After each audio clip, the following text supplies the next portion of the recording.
like that? You just made the list!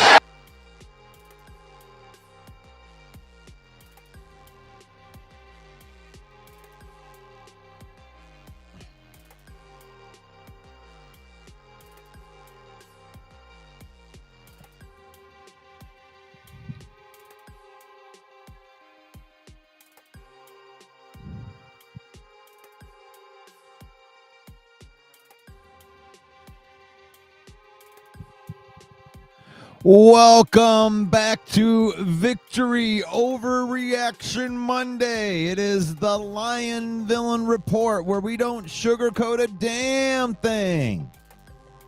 I am the 313 villain. My name is Russell Wayne. I am the UDFA, the undrafted free agent of sports podcasting, the unwanted, no draft hype, no silver spoon, just a super fan with a microphone talking about his favorite Detroit sports teams. You don't have to like me, but you're damn sure gonna feel me. In this episode, it is Overreaction Monday. The Lions go down to Cincinnati and put a beat down on the Cincinnati Bengals. Cincinnati Bengals tried pushing a little bit in the fourth quarter in garbage time, throwing some garbage time touchdowns that didn't really matter. Never close in the game. Lions dominate pretty much from beginning to end. And we're going to talk about that. Tigers lose with their ace, Scooble. We're going to talk about that a little bit. And this episode right now is brought to you by Fanatics.com. If you rock with the 313, if you be rocking with the 313, if you be bleeding Honolulu Blue, then you need to gear up like the real one over at Fanatics, our official merch partner. They got everything. Lions, Tigers, Bears, oh my, any sports team. You want Red Wings, you want Tigers gear. If you're a fan of one of those other teams that ain't as good as Detroit teams, you can get that too. Just use that link in the comments. Throwing it in there right now. You can save up to 25% off of your order. Every click supports the channel and the page and lets the world know that Detroit fans do it bigger and they do it better. We do official. We do Fanatics. Get yours. We crossed over our threshold, ladies and gentlemen. We are approaching 100,000 strong on the Facebook page right there. Thank you for following, liking, commenting, and subscribing. We have reached our 1,000th YouTube subscriber, and thank you very much for that. If you want to subscribe to the YouTube page, right there it is. Right, that's at 313 Villain. TikTok, Instagram, X, Facebook, YouTube, wherever you scroll, the villain rolls.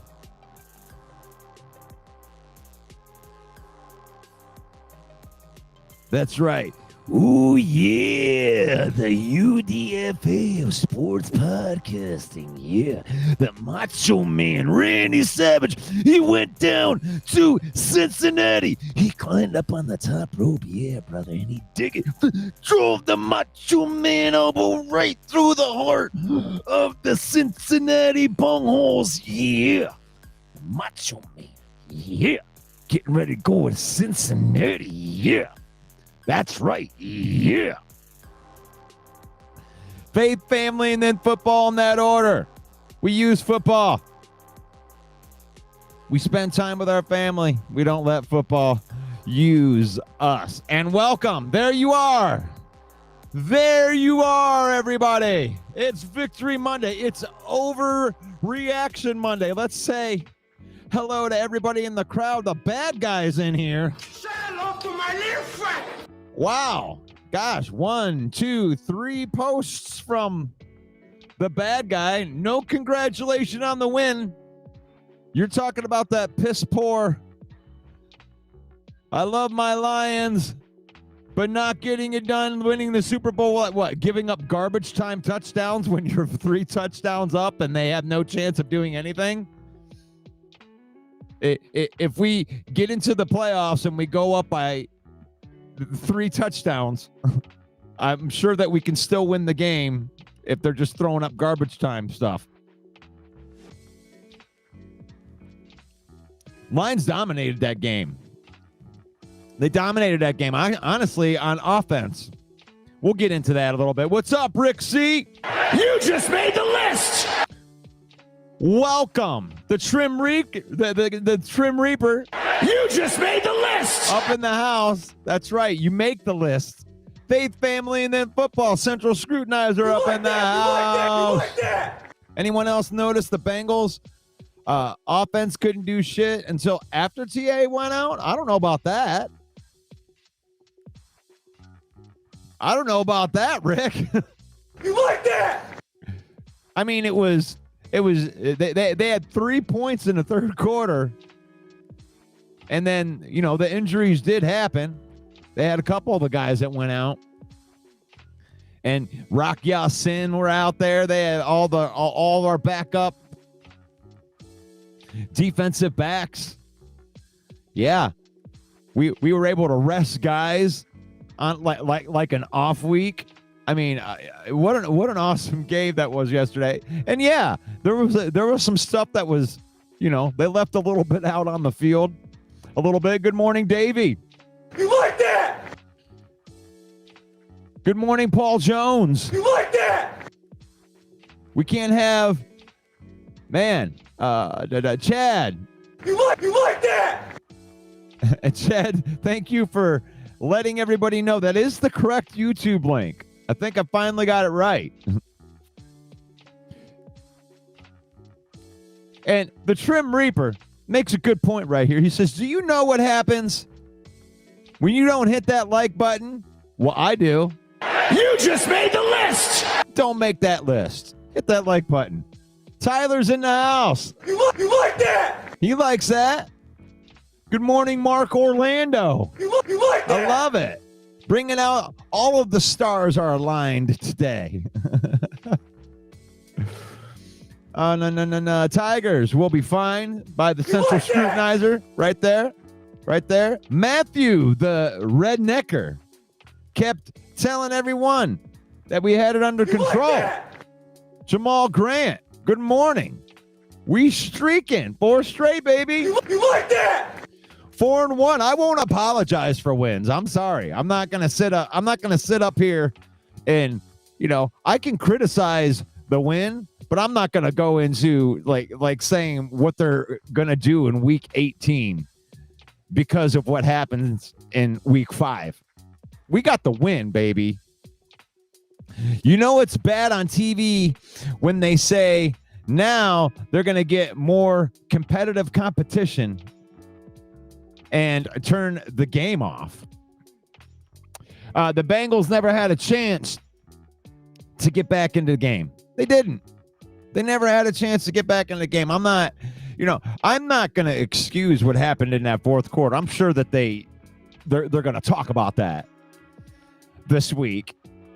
But yeah, you got to keep your foot on the pedal. It seemed like they got a little complacent at the end of that game, and that you got to stop that. You don't want to do that. You're not going to do that in the playoffs. But Chance was at the game, had a great time, but gee whiz, do Bengals fan have some talkers? The bad guy is doubling down. We played Cincinnati. We shouldn't have allowed more than 15 points. It's the Bungles. Yeah. They got garbage time touchdowns. I am not going to, you're on full crucifixion mode right here. I thought they had BS in the bag, winning 21-3. Actually, it was 28-3, I thought. How that worked for them, it's okay. Just remember my warning. Well, there you go. I love these warnings. And to me, this is this is, and you know what? I'm not trying to give you a hard time, bad guy, but this is like the easiest, laziest take that you can say. Oh, wow, if they play bad, they're not going to do good in the playoffs. Well, no shit. My God, 2 weeks ago, they were talking about how the Green Bay Packers were the Super Bowl contenders because they had Micah Parsons and they started out really, really good in a week. The season goes like this. This is why you have to stay in the week that you're in. You can't go ahead and look at other stuff. When they say 1 week at a time, and then we're talking about playoffs already. Playoffs? We got 10 weeks left before it's at the end of it's not a hot take. It's not a hot take to say that if the Lions play bad in the playoffs that they're not going to go to the Super Bowl or win the Super Bowl. It's not a hot take to look at the end of a game where there's obvious garbage time points that are happening right there, and then to put the Lions up on the cross and crucify them because they played bad when they were up by 28 points. They were never close to getting in that game. We lost two of our cornerbacks. We had a safety that went out, and you know what? If anything, give them some credit. Give them some credit where credit was due. That catch that Jamar Chase made in the end zone while draped on by two cornerbacks. Perfect throw. They had pressure on him. They hit Jake Browning right after. It was a good. That was great defense on that play that they let a touchdown up. Now, Meek Robertson got beat by arguably the best wide receiver in the NFL in garbage time. And what did our offense do? And what did our offense do when they pressed up on us just a little bit? They pressed up on us just a little bit. The offense went right down the field, scored a touchdown. Our offense is imposing its will on anybody. Give me that stuff. It's just the Bengals. These are professional football teams, guys. Cam Jordan to Detroit is what I'm hearing. I wouldn't mind that. That seems more like a Brad Holmes move. Let's get into it, though. Let's get in here. And I wanted to do something today that I don't normally do because I want to try. I think it looks good when I watch other teams do this. But I wanted to go through the box score and all that stuff. So let's hit this up here. I gotta share this up here for you guys. Let's just see it. There it is.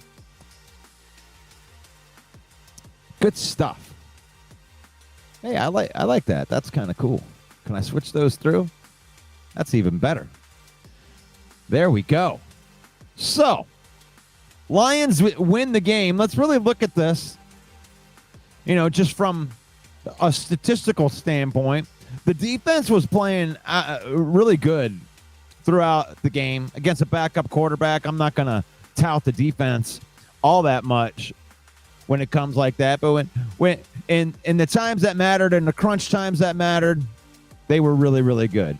So 365 total yards for the Lions, 322 yards for the Cincinnati Bengals. Passing yards, 247 for the Lions, 237 for Browning. And a lot of that came on the one real long bomb from Jamar Chase.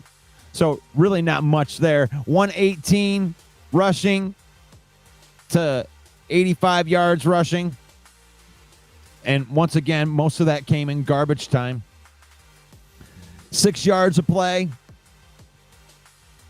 to about 6 yards of play. 23 first downs, 2 for 8 on third down for the Lions and 4 for 11 on third down for the Bengals. We had 5 punts, they had 4 punts. We had 8 penalties.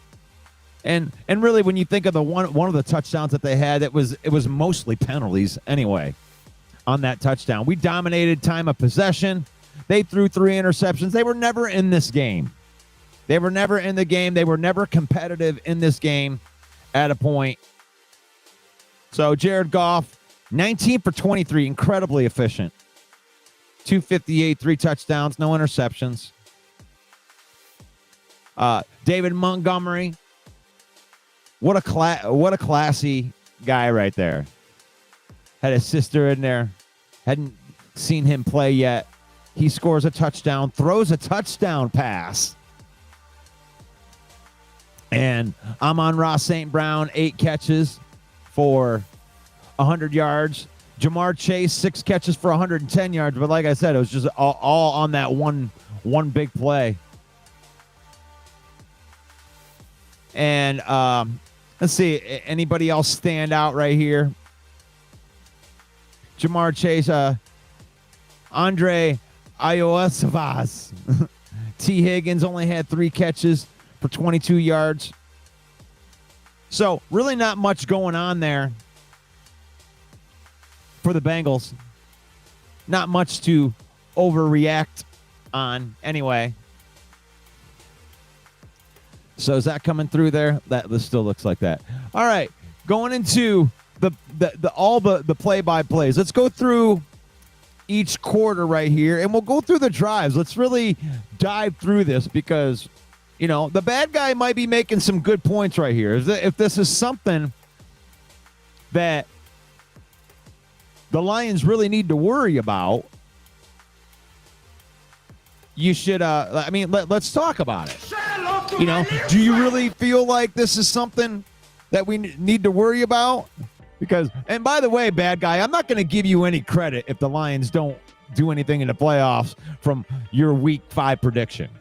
Like I said, I think that's kind of a weak take, in my opinion, to try to bring something up off of garbage time and add that to your point. The Lions might not win the Super Bowl, but if they don't, it isn't because they played bad week 5 versus the Bengals and on a win.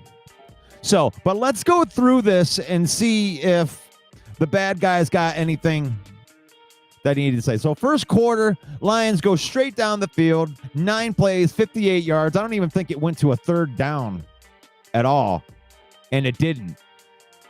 You know, it ends with a short pass, 10-yard touchdown pass to Sam Laporta. Bengals first drive, 10 plays, 17 yards, 2 minutes and 38 seconds off the clock, ends in a punt.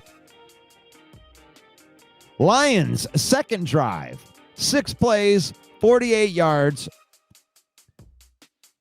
that ends in a fumble, which I don't know. Let's talk about that fumble for a second, at least in the comments. That fumble that Jared Goff, did he get rid of the ball? Did he get rid of the ball? Do you think that was a bad call for them to call that a fumble and not an incomplete pass? Because they were driving again on that one. But that ends up turning into a fumble to where the Bengals started their second possession, which was 4 plays for a total of 6 yards. 3 and out. They punt the ball. And Lions start their second possession. Well, their third possession. My bad. I'm doing this horrible. Okay, so the Lions start their third possession, which is only 5 plays and 45 yards. So they got 1 first down, and then it was a 1-yard run, 7-yard pass, and an incomplete pass. 4th and 2, they punt the ball. And they pin the Bengals way back. And the Bengals were able to put together a 13-play, 65-yard drive that ended in a 50-yard field goal. And there you go. And now it is, what is that, 7-3 or no? Did we get 2 touchdowns? No. Yeah. So 7-3 in the second quarter.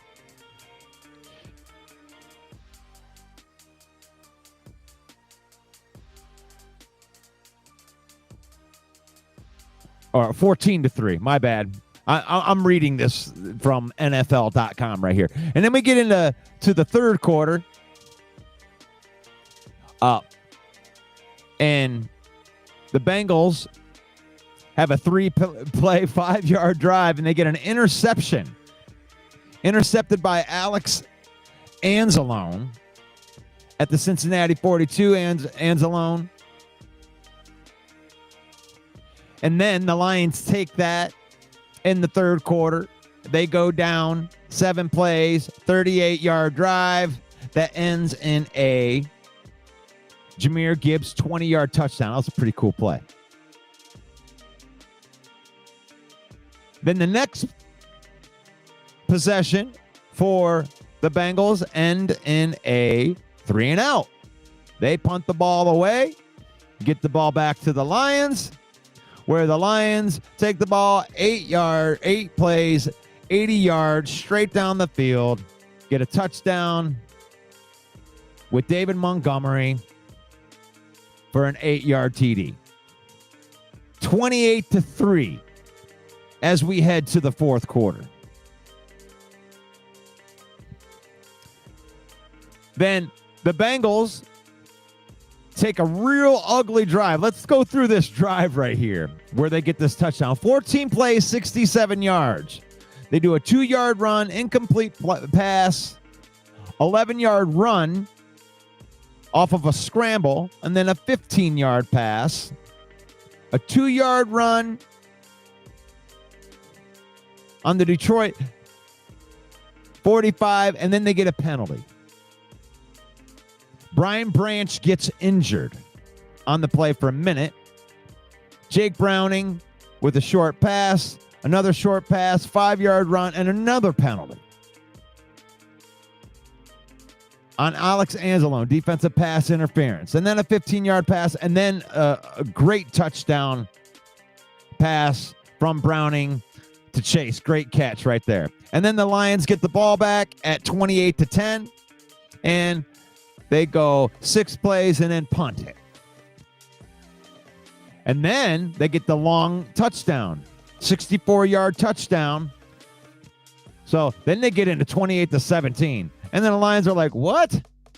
Are you guys trying in the fourth quarter with 5 minutes left in the game? Okay. So they go straight down the field in 5 minutes total, score a touchdown. Isaac Tesla with a nice touchdown catch. Go 35-17. And then the Bengals drive down the field, 10 plays, 63 yards. And this is probably where the bad guy is really talking about right here. But I mean, come on, man. You're talking about like 8 minutes left in this game, and they're keeping the pedal to the metal here. Lions end up punting the ball at 35-24, and there's like 0 time left. And then they get the ball, and then the safety comes in, and then the Lions end the game. The Lions ended the game, by the way. They win 37-24. Shouldn't have been that close. But they ended the game in the red zone. The Lions ended the game in the red zone, which means they could have had way more points than that. They could have had way more points than that. They decided, like for all of the people that say Lions like to run up the score, they were kneeling on the ball inside the 20-yard line. So, I mean, I don't know. I mean, you want to criticize the win? Is that what we're doing here?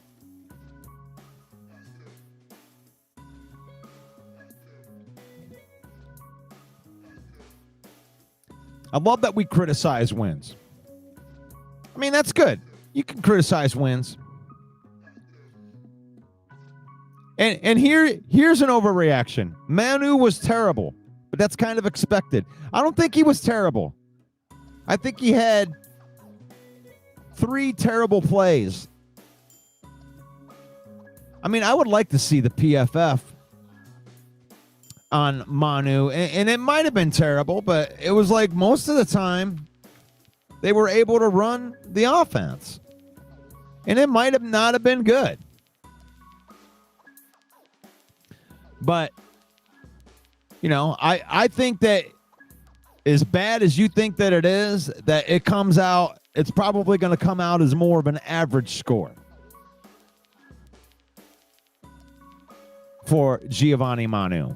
Average. I am not going to sit up here and tell you that I think Giovanni Manu did great.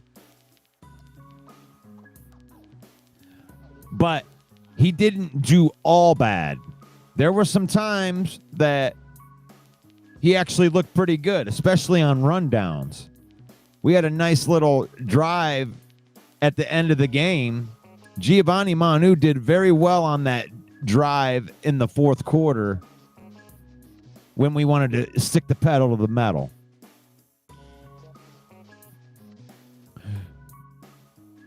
Rick's being real right here.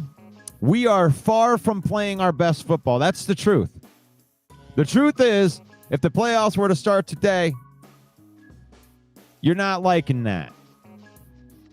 You're not going to like the Lions. I mean, if the Lions are going into the playoffs today, I do agree with John the bad guy.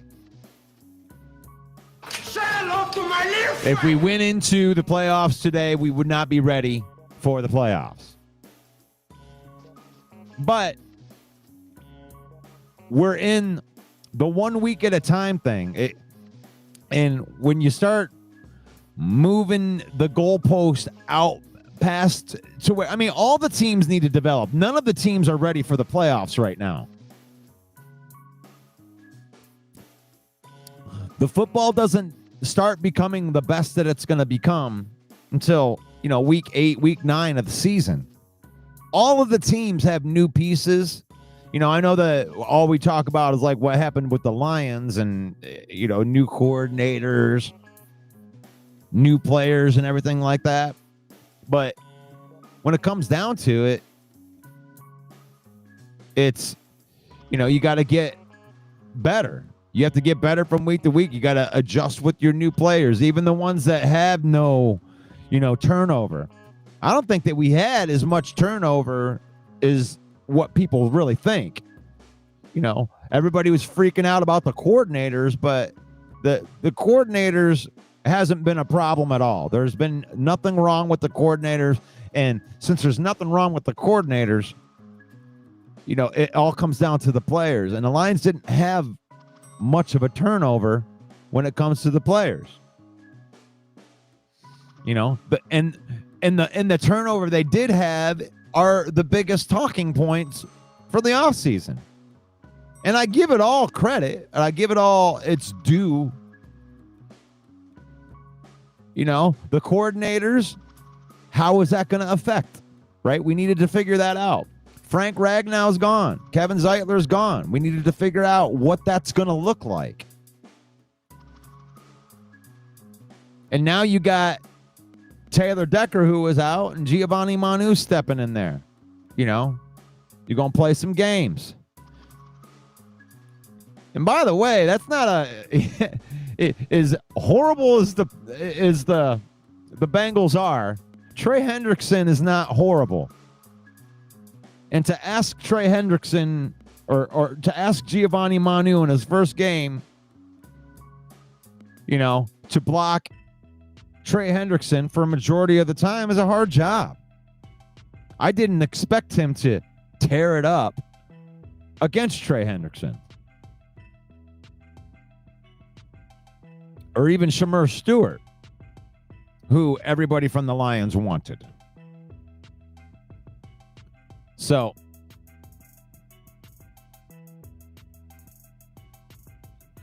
Man, you're so final. You put your foot on the throat, and then you don't let off. In case in point, yeah, you want that to happen. But really, bad guy.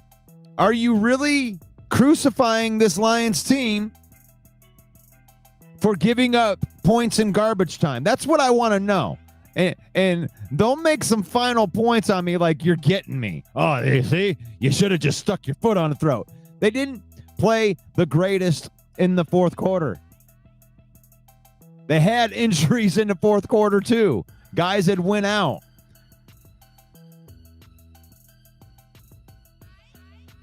You're not making a point against me here. Case in point.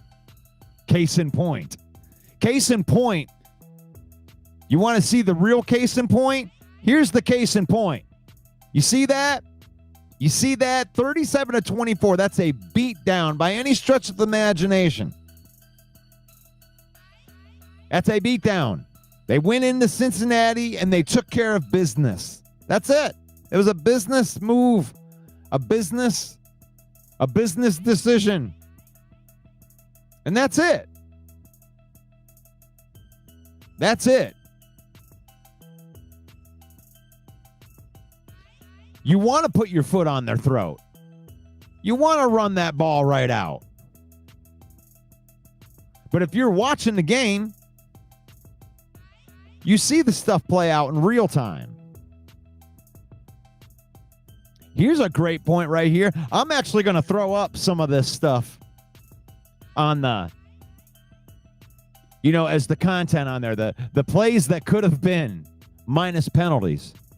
Had a safety taken away. The Lions actually got 2 safeties in this game. But I guess the big talking point is all of the stuff that the Lions didn't do. To me, the Cincinnati Bengals are lucky that a 50 burger wasn't thrown on them. And it should have been a 50 burger because some of those calls were just like, what are you doing? A lot of tick-tacky, take-away big play calls. And you know what? We won the game, so I'm allowed to bitch about the referees. Stop penalizing us for playing defense the way that we play defense on the handsy stuff. Stop calling extra plays on Terrion Arnold. He is handsy a lot, but sometimes you're calling Terrion Arnold on handsy plays where it's hand fighting. That it's on that line and you keep on calling it. So no, Cincinnati's lucky that they didn't drop this game with over 50 points. I'm way more, with the point, the stuff that's been taken away from the Lions in that game, that it could have been way more of a beatdown. Way more than Amik Robertson getting beat on a double move by Jamar Chase, giving up an easy touchdown. I'm sure that he's in his own head right now. Thinking how he's got to do something about that, right? Chance says our linebackers are crazy good. Watching that group is like poetry in motion.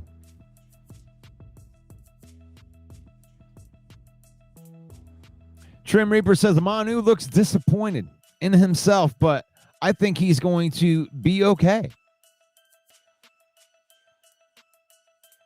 And maybe he won't. I mean, I'm glad that we got Manu some action. That he gets to get out there in real action. Because that's better than any practices that he can do. I'm glad that he got to go in there and he was able to, spell Taylor Decker. Taylor Decker obviously needs some extra time for the shoulder. And giving him a week off on a win, that's huge, guys. That's huge. And then you're going to get Aleem McNeil back this week. Aleem McNeil's going to play on Sunday. I bet you. I mean, if he was 50-50 to go in this Bengals game, you know he's going to play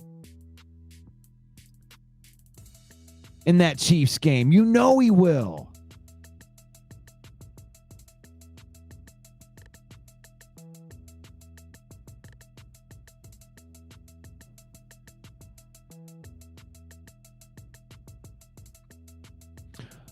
Mark Orlando says that Manu held his own for the most part. Pretty good considering first start against Trey Hendrickson. And that's what I thought. I mean, I think when we look at the PFF scores tomorrow, we're going to find out that it wasn't great.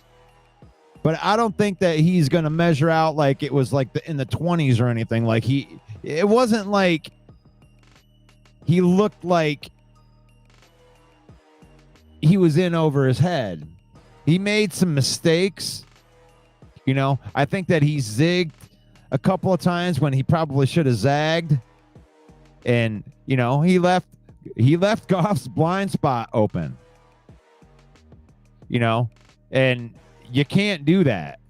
If you do that in a game, or like what the bad guy says, if you do that in a playoff game, you know, we'll be going home early. And that's the truth. Like, even though I think that's a weak take, bad guy, it's okay because it's true. I think it's weak because it's so obvious. It's like one of those obvious things. It's like Madden telling you that you shouldn't have thrown that ball as it's getting ran in for a pick six. I get it.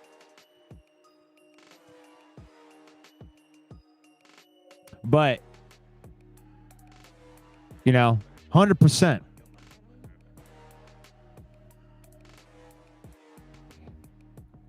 So bad guys call me out again. You 100% McNeil's playing in week 6? No, I am not.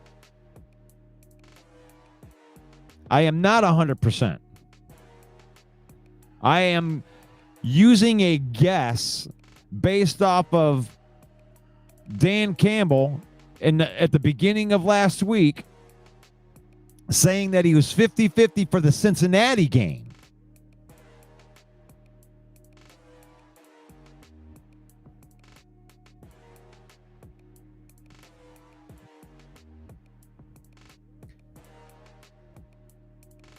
I think because he was 50% for the Cincinnati game. I'm sorry. Sometimes I'm reading comments and it looks like I'm in a trance. But I think he'll play this week. It would be surprising if he doesn't play this week because of the way that they were talking about it. You know? I mean, if he was 50%, you know, last week on Tuesday, 6 days ago, if he was 50% ready to go, you know, 6 days ago, then I would think that the percentage would be higher than that, right? So am I 100% sure that McNeil plays? No, I'm about 75% sure because it was 50%. I'm only assuming that it's going to go up. So I'd say, bad guy, I'd say 75% sure that he'll play.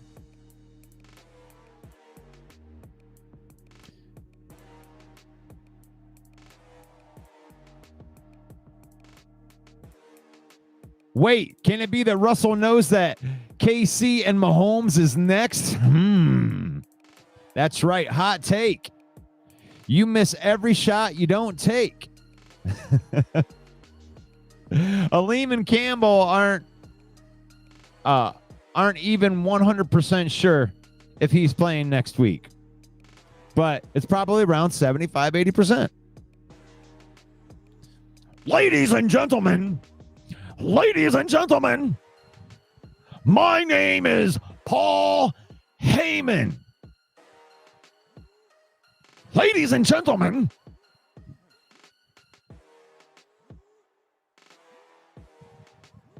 I mean, but this is a big game, you know. We want to talk about, we got a lot of Aleem love here. Yeah.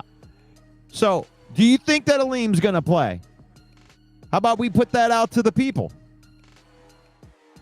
I like Rick's call right here. Rick says that I think Mac is going to take 10, 15 snaps each of the next 2 games before the bye.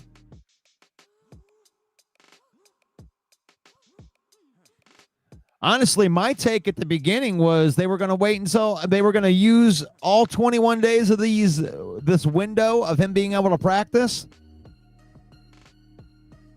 and then they could elevate him to the roster on that Monday right after the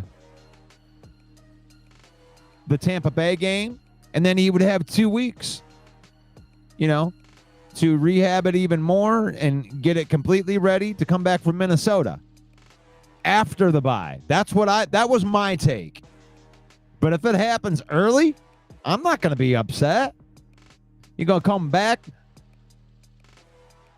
Good morning, Dwayne. You just made the list. Thank you. Paul Jones says, Brock Lesnar.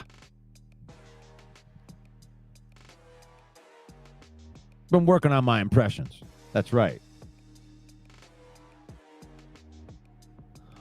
Don't ever doubt Donald Schwarzenegger.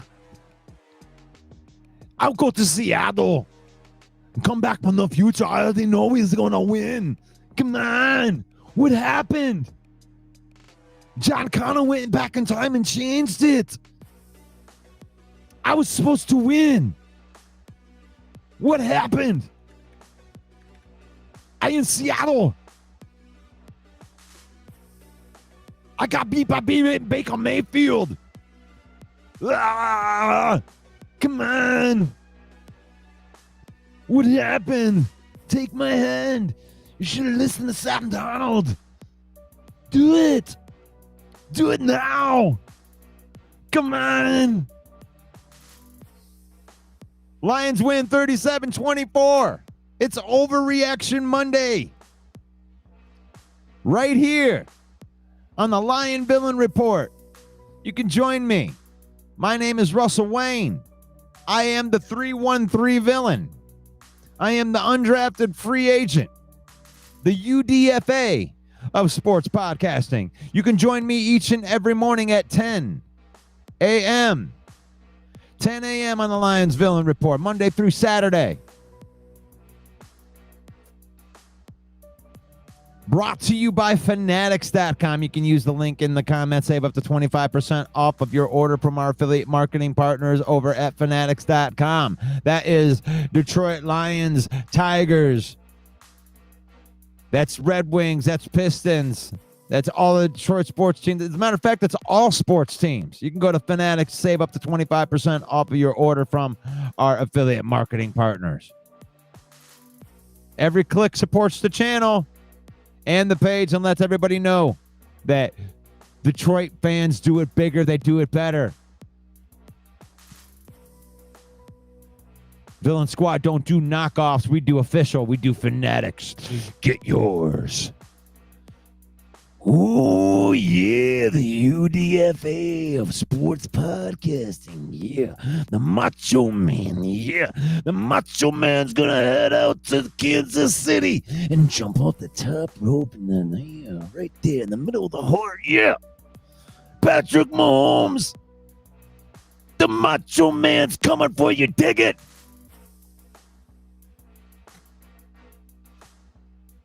Aleem the Dream is ready. That's right.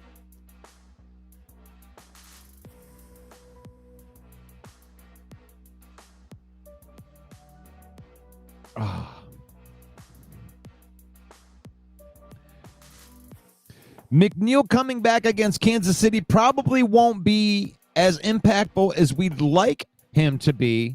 And his third game back will probably back to being himself. Yeah, his third game back, if he's playing in Cincinnati,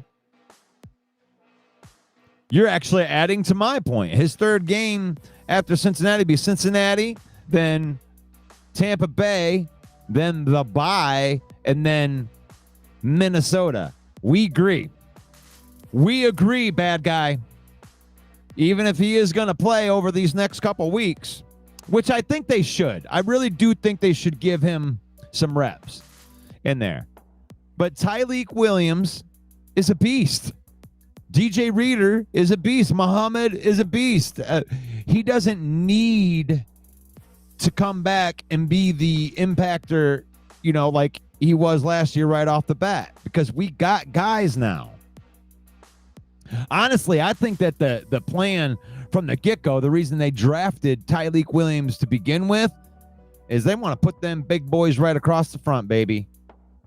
They want 3 big boys. 3 big boys and Aiden Hutchinson. Aleem, Reader, and Tyleik Williams. All 3 of them guys, and then you put Aiden Hutchinson out there, allowing him to go wherever he wants to go. Pick a hole. Pick a defender and say, there's my bitch, and be able to do what he wants to do. When Aleem comes back, he unlocks the defense, in my opinion. I think Aleem the Dream unlocks this defense.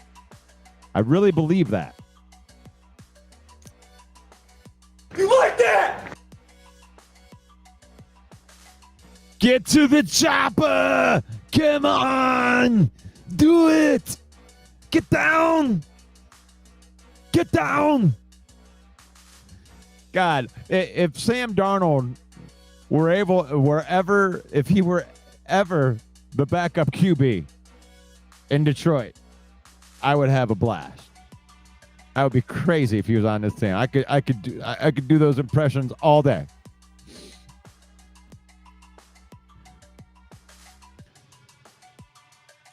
Brian Branch, Kirby Joseph getting an interception on Patrick Mahomes. I like that. It's my quarterback. They ain't my quarterback. Goff is 2-0 versus Mahomes. This is a revenge game for Mahomes. Mahomes is trying to get his first dub.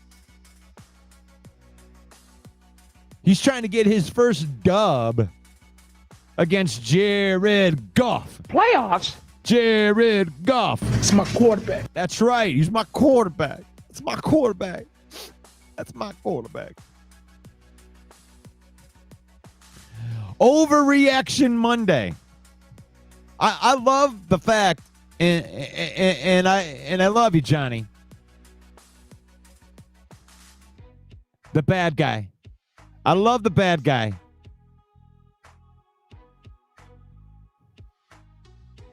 Because it really fits into this Overreaction Monday. Because here's our overreaction on Monday. It has swung so far both ways. And the bad guy, he isn't alone in how he feels. He's not out on an island for people going, the defense didn't play that good in the fourth quarter, and you got to play better than that if you want to win playoff football. He's not the only person to say that, and it's not really all that far off. You got to play better than that. But the overreaction is to overreact to it in week 5. But the other overreaction, the gross overreaction, is, oh, the Lions won. Yes, the Lions won. Therefore, we are going to the Super Bowl. The Super Bowl is upon us. We hath been gifted the greatest football team in the history of football. That's also a gross overreaction. And we really get the best of both worlds when it comes to the overreactions.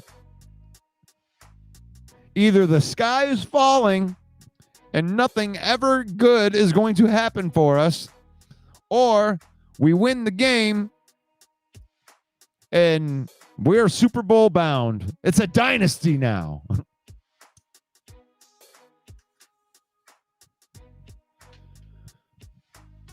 When the truth is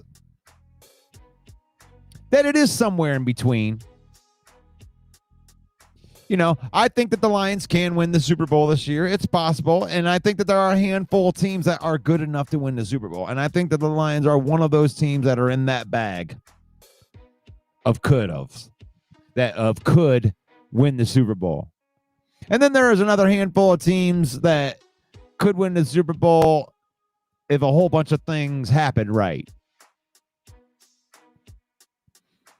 And then there's a bunch of teams that just have no chance, that they're not going to win the Super Bowl. They may be stuck in mediocrity forever.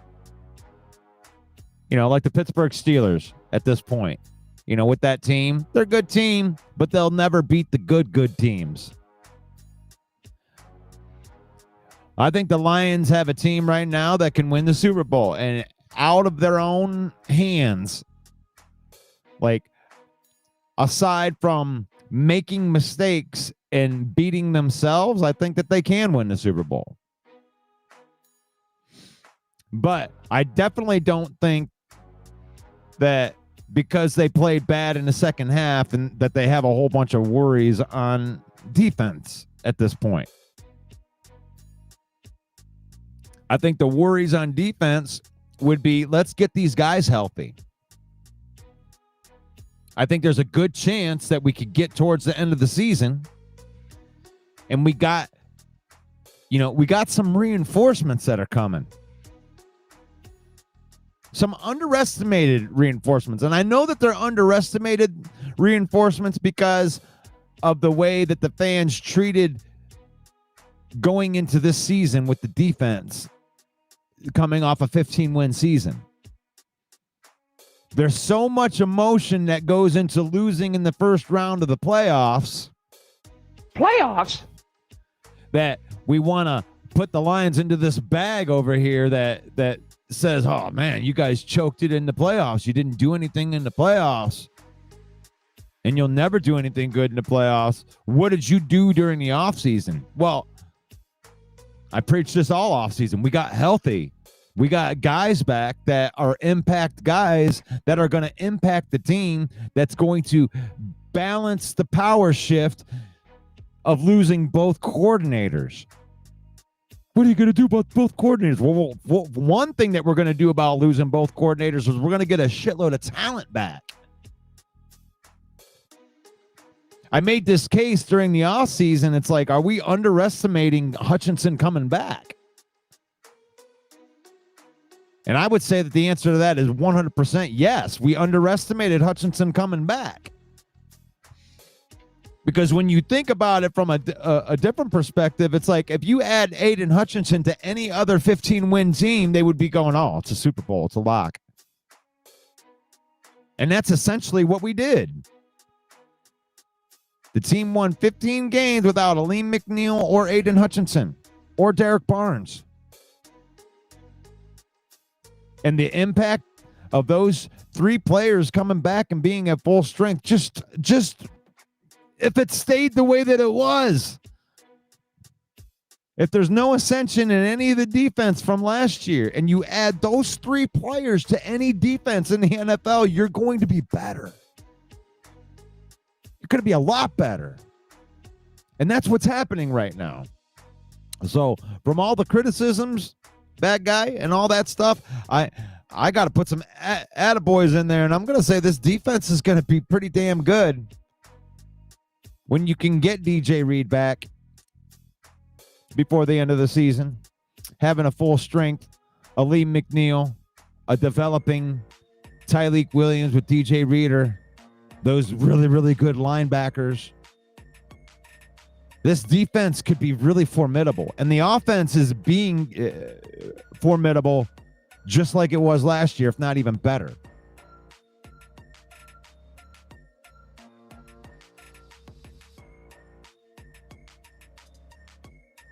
Johnny L in the house. He just found this podcast. You just made the list. And welcome. This is more like of a family here. We got a lot of people in here that enjoy talking football, and I feel I'm a little bit different than some of the people that are out there because I'm just a fan with a microphone.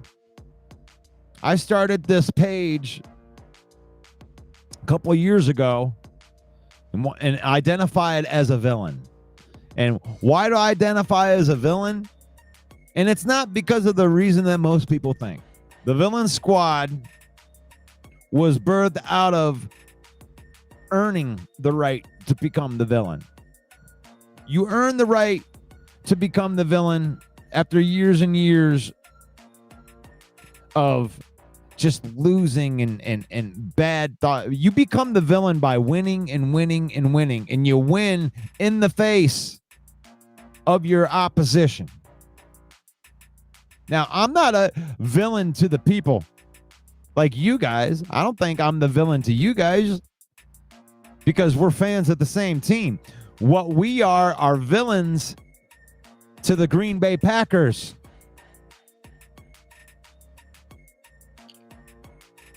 We are villains to the Vikings.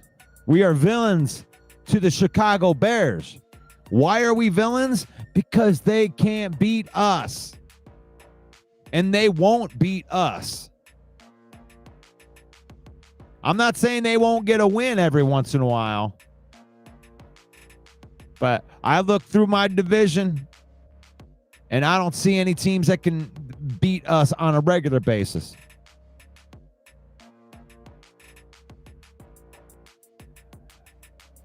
I think the Packers came out real tough. They put a good punch on us, and then they've gassed themselves out by the second week in the season. And it ain't so good now. I mean, you get beat by the Browns. The Vikings beat the Browns. The Lions beat the Browns. No, but we become the villain. And it became that from a couple years ago. And I think Steve might have been one of the guys.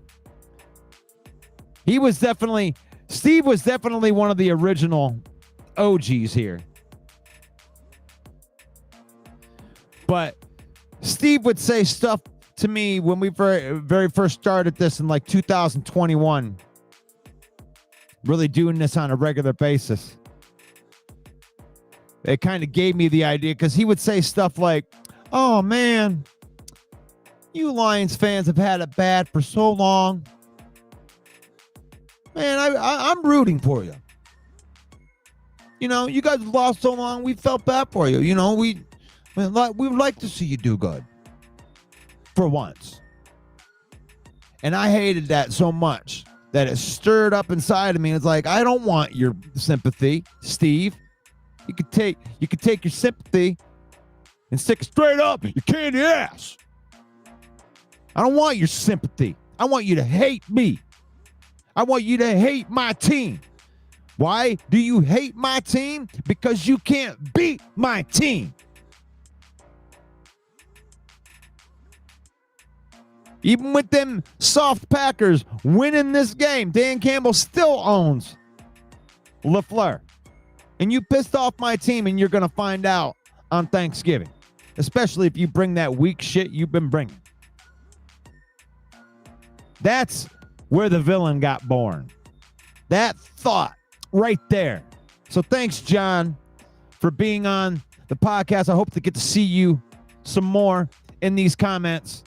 And feel free to ask questions. Feel free to make, hot takes and good points. Do that in the comments. Start a conversation with somebody in the comments. Argue with somebody in the comments, but make sure we keep it respectful. That's the other thing that we do. We put faith, family, and football in here too, John. It's faith, family, and then football. That way I can love guys like Steve. Steve's a Packer fan. Nobody's perfect. And because we put faith, family, and football, I love Steve first as a person. He may have a horrible taste in teams, but I can still love him as a person first. And then when our teams lose, and us Detroit Lions fans, we know about losing. We lose, we good. We lose better than anybody. We like that. We lose with class and dignity. Yeah. No, you don't want to turn into a butthole. Don't be lashing out on your family and everything. Let the loss simmer in there and then move on with your life. And we believe in that. It's faith, family, and then football. You use football. Use it. Don't let it use you. Don't let it change your emotions. Jill's in the house. What's up, girl? You just made the list! Great to see you on here. Lions are the epitome of that team. Is no divas. They all just contribute and win. That's a great comment. That's a great comment, Jill. Because that's the truth. I think that's one of the reasons why the team is so good. You know, like, watch that touchdown screen pass, and I think it was, who was it? I think it was Gibbs that scored that touchdown. Just the blocking downfield between Jamison Williams and Amon-Ra St. Brown. Tesla is willing to stick his nose right in there. That's why we win. That's why we're a winning team. You know, Jamison Williams or Amon-Ra, they ain't crying out there, oh my God, man, he's throwing the ball more. Why won't you throw me the ball more? I'm one of the greatest players. I'm always open. Oh, I need my money. I need my money. Shut up. Be professional. Stop airing that crap out in public. And we don't have players that do that. They even tried to throw Alex Anzalone into that. You guys remember that? You remember that? A hold in. They're making up words to try to put like damaging credibility on players. A hold in. He showed up to practice, but he really just wants to get paid. No, that's called a hold out, and that's when a player doesn't show up to practice.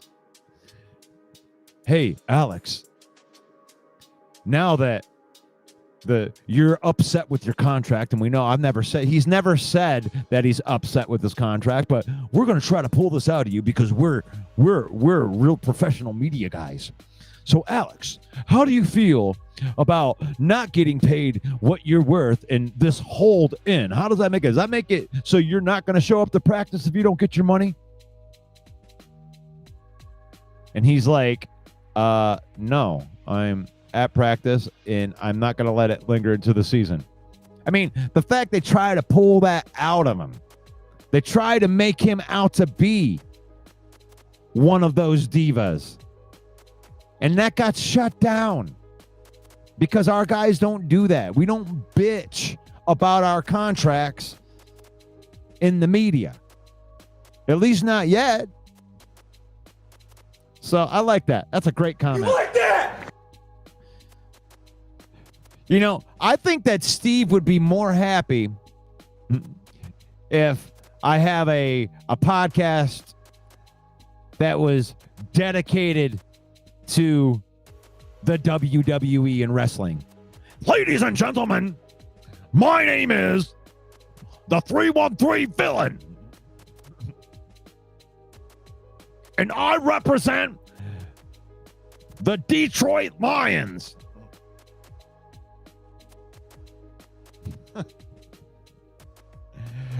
Oh.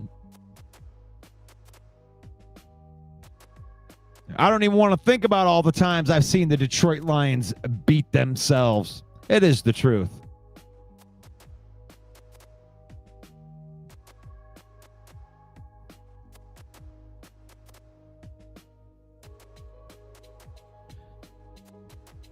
Faith, family, and prayers for all the crap that's going on in Dearborn, Michigan.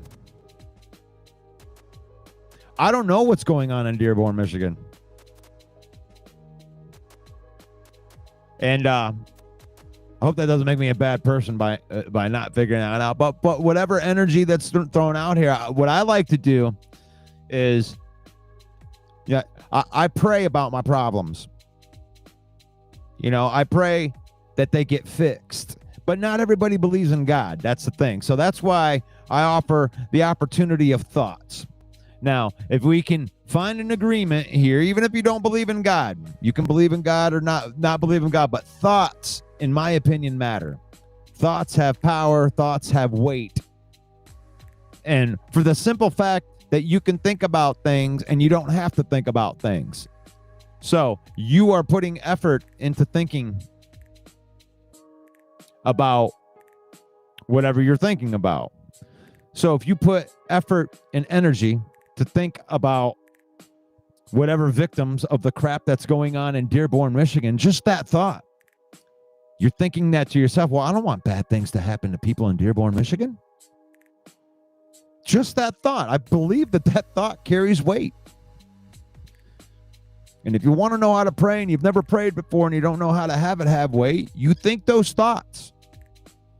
And, I believe in Jesus Christ. So I add in Jesus' name at the end, because the power that is inside of me made that thought. And I believe that my God gives it weight. And even if you don't believe that, your positive thought on the situation is positive. I believe that you can do that even if you don't believe in God. And I think God would honor that too. Because God's always looking for a way to reveal himself to you. And he wouldn't turn his back on a positive thought, in my opinion. And that's all I'll say about that. You just made the list! Dwayne says, we play as a team. We work together. They get a shot. And we have awesome chemistry. We are a family, one pride, all grit, never back down. Appreciate that one. You like that? Rick C. Amen.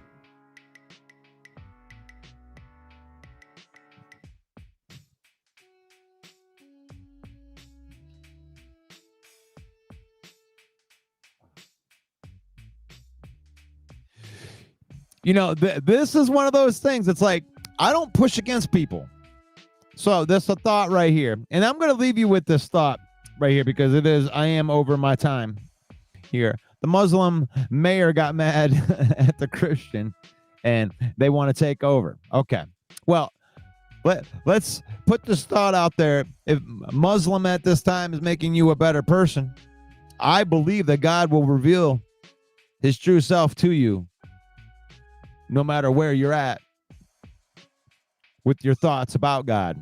So, I don't push against Muslims or whatever. So if that's what they're doing down there, I would pray that the real God comes through and manifests and makes it so people can have peace and grace with that.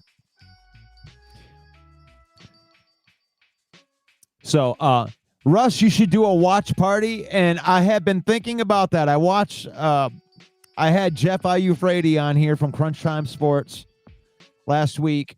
It's a really cool experience. I got to pick his brain briefly on some ideas on, how to make this villain squad better. And, and he had some great suggestions. And part of that is being able to, get your face out there as much as you possibly can. And I thought about doing a watch party. And if you guys are down with that, maybe I'll try that. Because it'll be Monday night, right? Is that what we're doing? Is that the next Lions game on a Monday night? Or is it Sunday night? Is it Sunday or Monday? I know it's a night. I know we got a night game. Chiefs, Sunday night football. So maybe I'll do a watch party. Let me put that together. I'll let you guys know for sure tomorrow on tomorrow's show. But I might do that. I think that I could do that.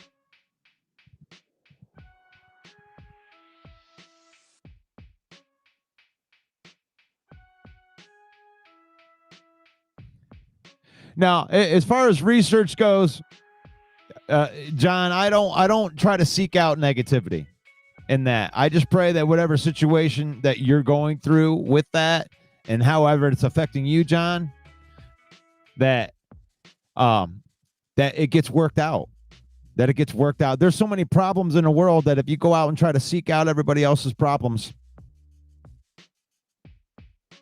that's all you'll be doing is looking for problems. And I don't want to look for problems right there. But I pray that situation works itself out in Jesus' name.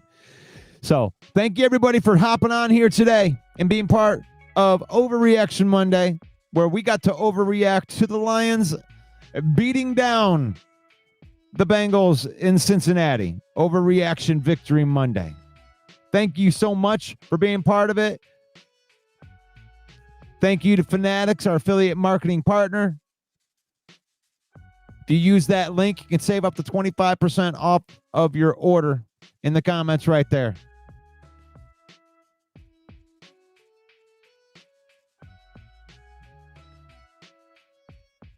I'm trying to find my graphics here. And connect with us. At 313 Villain Squad right there on YouTube, on Facebook, on Instagram, TikTok, X, wherever you scroll the Villain Rolls. If you're a fan of Detroit sports, I mean, there's no reason that you shouldn't be following or subscribe to these pages. If you're not a fan of Detroit sports, you can still follow and subscribe because we have fun with the other teams too, even doing a little trash talking in here. So feel free to do a little bit of trash talking. But thank you very much for being part of the show today. It's faith, family, then football. We use football, spend time, create memories. We don't let football use us. May the Lord bless you. May the Lord keep you. May the Lord shine his face upon you until we meet again in Jesus' name. And that'll be an amen. We'll see you guys tomorrow. God bless you guys. Peace out.